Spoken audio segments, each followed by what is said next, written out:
जैसा कि नरेंद्र मोदी करता है भारत में, और वही फॉर्मूला जो है वो इसराइल के पास है। तो हमारे इस्लामी दुनिया के जो रहनुमा हैं वो डरे हुए हैं इस वक्त। उनको यकीन नहीं आ रहा कि वाकई यूनिपोलर नहीं है, बाइपोलर या ट्राइपोलर या मल्टीपोलर दुनिया बन गई है। मुस्लिम हुक्मरानों को, ओआईसी को कोई थोड़ी बहुत भी शर्म नहीं आई कि हम क्या कर रहे हैं। हमारे पास दौलत भी है, सब कुछ है, असलहा भी है, फ़ौज भी है, और एक छोटा सा मुल्क है, छोटा सा मुल्क।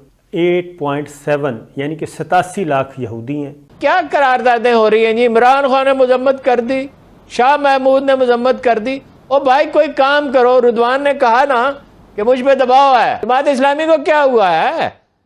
एक 50,000 का जुलूस नहीं निकाल सकती लाहौर में तैयारी करके? ये 20-25 आदमी लाने का क्या मतलब है?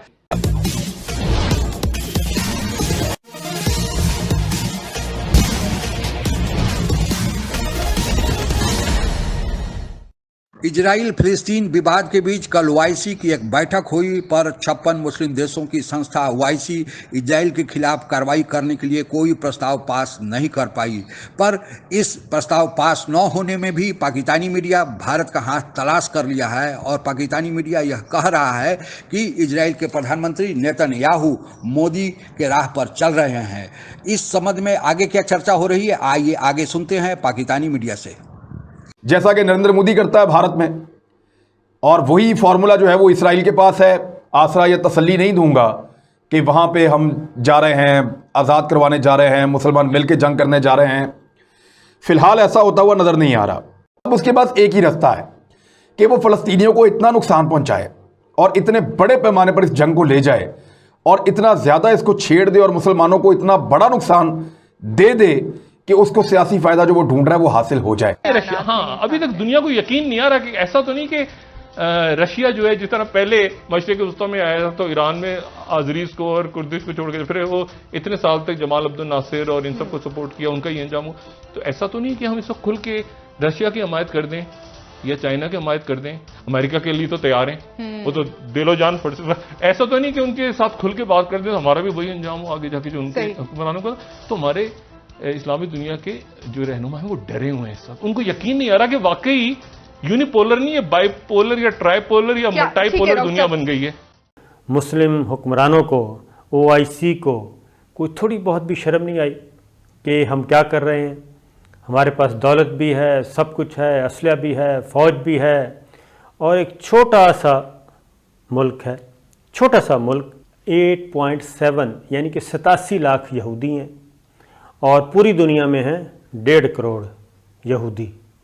और दूसरी जानिब हमारे मुसलमान कितने हैं? अरबों, करोड़ों नहीं, अरबों मुसलमान और मुस्लिम हुक्मरान। आप नक्शे में देखें, छोटा सा इसराइल है, उसके इर्द गिर्द बड़ी बड़ी मुस्लिम ममालिक बैठे हैं। सऊदी अरब है, मिस्र है, इराक़ है, जॉर्डन है, उसके पीछे चले जाएं तुर्की है, ईरान है, और इसी तरीके से सूडान है। यानी करीब करीब कोई और मुल्क नहीं है इसराइल को सपोर्ट करने वाला जिसकी ज़मीनी फ़िज़ाई हदूद मिलती हों, कोई नहीं मिलती। तमाम ज़मीनी हदूद, फ़िज़ाई हदूद, राइट लेफ़्ट, आगे पीछे, शुमाल जनूब, मशरिक़ मगरिब, सब मुस्लिम ममालिक हैं और तगड़े मुस्लिम ममालिक हैं वो हैं।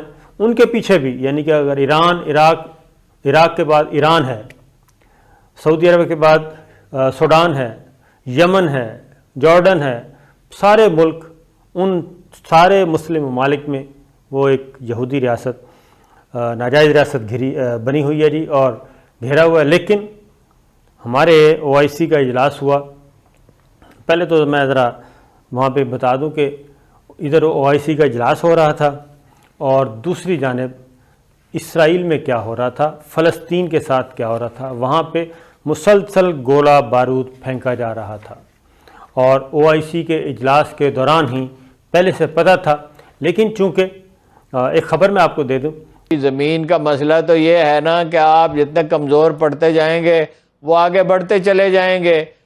सिचुएशन तो अंदर देखिए ना, अंदर की डायनामिक्स और हैं, उसका वो हमारा बुनियादी मौजू नहीं है। इसलिए कि जितनी इंतहा पसंदी फैलेगी नेतन्याहू उतना पावरफुल होगा। वो उस मोदी की तरह उस उन जज्बात को इस्तेमाल करेगा अपनी सियासत के लिए। लेकिन दूसरी तरफ लेकिन मायूसी इन हुक्मरानों से है जिन्हें ना इदराक है, न जुर्रत है, न फहम है, न आलमी सूरत हाल का इदराक है, न सियासत की हरकियात समझते हैं, न तारीख की हरकियात समझते हैं। और इन हुकूमत को तो छोड़े, हुकूमतों की तो मजबूरियाँ होती हैं। जमात इस्लामी को क्या हुआ है? एक 50,000 का जुलूस नहीं निकाल सकती लाहौर में तैयारी करके? ये 20-25 आदमी लाने का क्या मतलब है? क्या किया कभी मुस्लिम लीग ने फलस्तीन के लिए? और इंडिया का कहते हैं सौदा कर दिया। इंडियन तो इनके घर में ठहरते थे, ये तरदीद करें, मैं नाम तक बता दूंगा, इनके घर में ठहरते थे, इनकी फैक्ट्रियों में काम करते थे। वो ऑन रिकॉर्ड है हमारे हाई कमिश्नर साहब के सुलेमान साहब फोन करते थे और इंडियंस को वीजे जारी होते थे। ये कि भाई कोई खुदा का खौफ करें, कोई सूरत हाल को समझने की कोशिश करें। ये समझ रहे हैं कि दुनिया अंधी है, दुनिया अंधी नहीं है। इस पे इतनी नाराजगी है पूरे आलम इस्लाम में कि अगर हुकूमतें कुछ नहीं करेंगी तो इन सब का अंजाम खराब। आपने देखा करारदाद क्या अमेरिका ने पेश की, जिसका उसका सिवा कोई ना। अभी यूरोपीय यूनियन का इजलास होने वाला है, उसमें भी इसी तरह की करारदाद पास हुई। OIC में अगर लोग सिर्फ इतना कह देते हैं कि इसराइल के साथ ताल्लुकात में नजरसानी करेंगे तो आज एक तूफान उठ खड़ा होता। क्या करारदादें हो रही हैं जी? इमरान खान ने मजम्मत कर दी, शाह महमूद ने मजम्मत कर दी। ओ भाई कोई काम करो। रुदवान ने कहा ना कि मुझ पे दबाव है, हमें उठना पड़ेगा, हमें दाखिल होना पड़ेगा। काम क्या करना पड़ेगा हारून साहब? काम क्या करना पड़ेगा? क्या लफ्ज होता है? वो कहते हैं हमारे इख्तियार में जो हमने कर दिया, आप बताएं काम क्या करना होगा मुसलमानों को? किस बात की है जी? आप कोई काम करें, आप उठिए। एक आपकी हौलनाक कदामत पसंदी, दुनिया से आप पीछे रह गए, इल्म नहीं, इदराक नहीं, तालीमी अदारे आप अपने तबाह कर दिए। किसी अरब मुल्क के पास कोई ढंग की फौज नहीं है। फौज इस डर से नहीं बनाते कि जी हमारा इक़्तिदार खत्म हो जाएगा, जो कि नाजायज इक़्तिदार है, और खुद जुल्म करते हैं अपने अवाम पे। यमन में क्या किया, बहरीन में क्या किया, दूसरी जगह कतर का मुकातिया करने की कोशिश की। अब होश ठिकाने आ रहे हैं ना, अब तुर्कों से भी ताल्लुकात ठीक कर रहे हैं, ईरानियों से भी कर रहे हैं, आपस में लड़ रहे हैं। ये स्पेन की तरह है, उठ के खड़े हो जाएंगे तो इसराइल पे दबा। इसराइल से तो लोग हिजरत कर रहे हैं, भाग रहे हैं। हिजरत का तो लफ्ज मौजूद नहीं है, भाग रहे हैं। उनके उमरा तो खौफ है। पहले तो वो सिर्फ पत्थर मारते थे, अब उन्होंने चंद रॉकेट बरसाए ना जो ज्यादातर तबाह हो गए। इसके बावजूद इतना खौफ का आलम है। ये जो OIC करारदाद आई, बहुत ही कहता हूँ इतनी होम्योपैथ बेज़रर, तो उसके बाद तो फिर यही रद्द-ए-अमल आना था। और करारदाद से पहले जो इत्तलात हैं वो ये हैं जी कि ये ख़ास तौर पे अरब ममालिक और मिडल ईस्ट के और गल्फ़ कंट्रीज़, इनके जो राइट लेफ्ट पे बैठे हैं ममालिक इसराइल के आसपास जहाँ से कोई रद्द-ए-अमल आ सकता है, वहाँ के अमरीकी सफारतखाने मुतहर्रिक थे और जो मुस्लिम हुक्मरान हैं उनको न्यूट्रलाइज़ कर लिया गया था। और ये कहा गया था कि कोई ऐसा एक्ट नहीं होना चाहिए, कोई ऐसा कोई धमकी आमेज़ किस्म की करारदाद नहीं होनी चाहिए।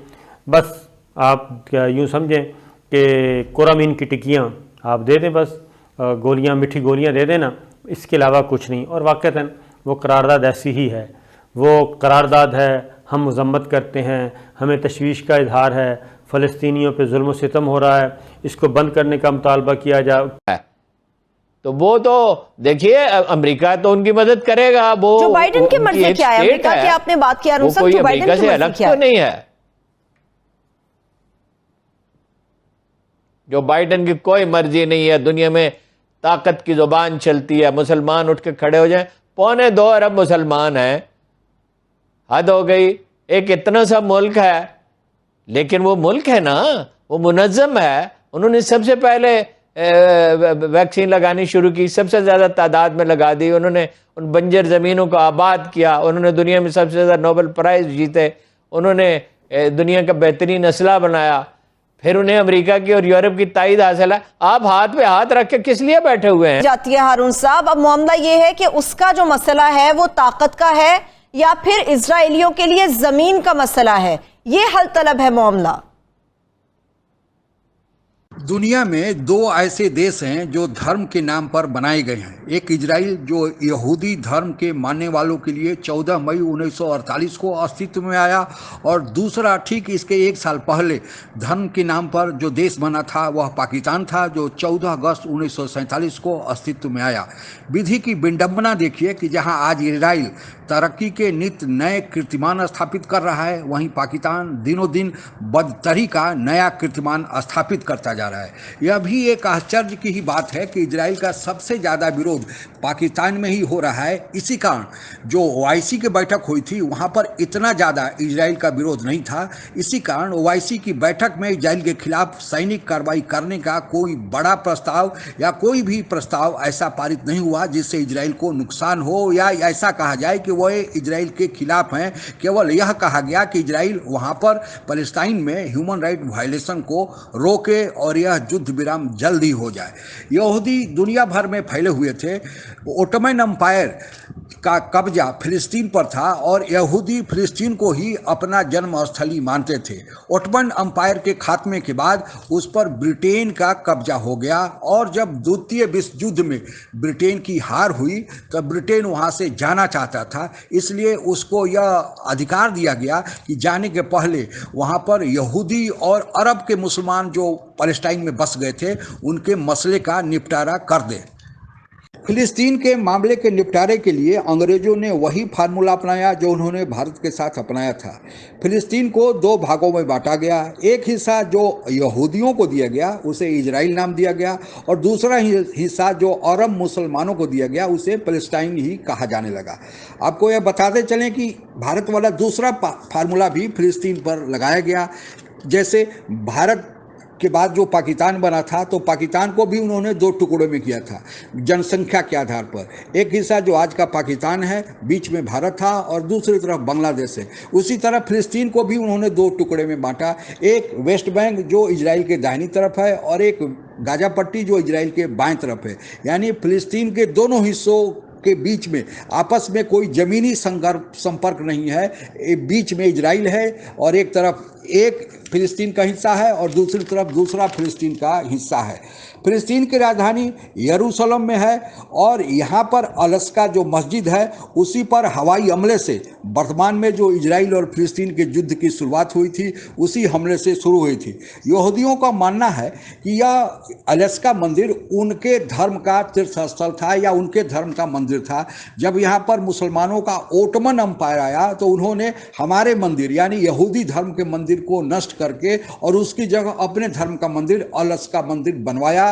उसी के कब्जे को लेकर विवाद अभी जारी है। आपको यह भी बताते चले कि फिलिस्तीनी के समर्थक जो अरब देश है उनके बीच और इजराइल के बीच 3 बार युद्ध हो चुका है, और तीनों बार इजराइल ने अरबों को हराया है, जिसे अरब इजराइल युद्ध के नाम से भी इतिहास में जाना जाता है। और हराया ही नहीं, हर बार उन्होंने फिलिस्तीन का कुछ और हिस्सा अपने कब्जे में लिया है। यहाँ जो मुख्य विवाद का बिंदु है वह यरूशलेम जो राजधानी है फिलिस्तीन की उसके कब्जे को लेकर है। यरूशलेम में मुसलमान, यहूदी और ईसाई तीनों धर्मों का तीर्थस्थल यरूशलेम को माना जाता है। यहूदी लोग ईसाइयों को अपने नज़दीक समझते हैं। इसी कारण ईसाई देश जितने भी हैं, यूरोपियन हो, अमेरिका हो, वह सभी इजराइल का समर्थन दे रहे हैं, और इसी कारण इस युद्ध में भी उनको समर्थन प्राप्त है। इसका कारण यह है कि अगर आप पढ़ेंगे इतिहास यहूदी, ईसाई और मुसलमान धर्मों का तो इनका उद्गम स्थल लगभग एक है, लेकिन ईसाई और यहूदी ज़्यादा क्लोज है क्योंकि जो ओल्ड टेस्टामेंट है वह यहूदियों का धर्म ग्रंथ है और न्यू टेस्टामेंट जिसे बाइबिल भी कहा जाता है वह ईसाइयों का धर्म ग्रंथ है। इसलिए ईसाई यहूदी ज़्यादा करीब माने जाते हैं।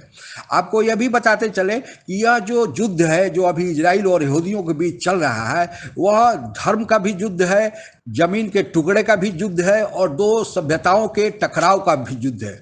पर इन सब में भारत का हाथ ढूंढ लेना पाकिस्तान की मीडिया का कमाल ही कहा जाएगा, और इसका कारण कोई दूसरा नहीं है। चूंकि ओआईसी ने कोई प्रस्ताव इजराइल के खिलाफ चाहे डर से हो या भय से हो या दबाव के कारण हो, जैसा कि कहा जा रहा है कि अमेरिका ने दबाव बनाया, जिस कारण से भी हो, ओआईसी ने कोई भी सख्त प्रस्ताव इजराइल के खिलाफ पास नहीं कर पाया तो इसका खींच तो मिटाना था और फिर उनको भारत दिखाई दिया। इसलिए उन्होंने यह कह दिया कि जो इजराइल के प्रधानमंत्री नेतन्याहू है वो भारत के प्रधानमंत्री नरेंद्र मोदी के राहों पर चल रहे हैं और जो फिलिस्तीन का मसला है वह कश्मीर जैसा है, ऐसा पाकिस्तानी मीडिया कहते रहती है। यह कुछ और नहीं, खींच मिटाने वाली बात है। आज के लिए बस इतना ही। आप अगर हमसे जुड़ा रहना चाहते हैं तो कृपया मेरे चैनल को सब्सक्राइब करें तथा बेल आइकन भी दबा दें ताकि नई वीडियो की जानकारी तुरंत आप तक पहुंच जाए। धन्यवाद। जय हिंद।